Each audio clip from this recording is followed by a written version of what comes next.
say của tu lòng rồi lòng nhân xuống chiang ca nhẹ tay nhẹ thế ngày nào biển mùa chia tao em về ra một cái tu đâu thì nhẹ tan mấy hiu mấy tao phiền phải nói lại tuy tiền ngày nào ngày mua những cái tu là có tiền là Yết doáng tâm nhân tía la, yết doáng tâm nhân tía la, ôi yêu tâm xiên, ít ta đêm lông phai, tâm nhã mấy tu quang niên, tu của tâm xiên, nói tu năm tỏi, mày có ngày tao dần lại, cái coi cái đại của yết đôi chữ chang.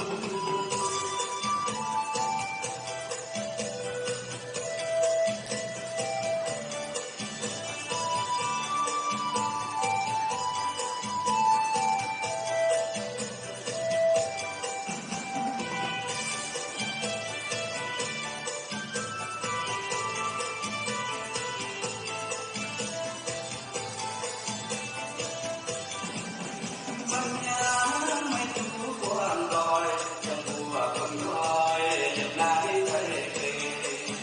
Con nhớ cần tu nhẹ tay, của tu được rồi, cảm nhận xuống chiên ca. Nhẹ tay nhẹ thế ngày nào, tiền mùa chiếc nào, tu em về ra. Một cái tu đâu thì tan, mấy hiu người tao phiền ai nói nhân ai.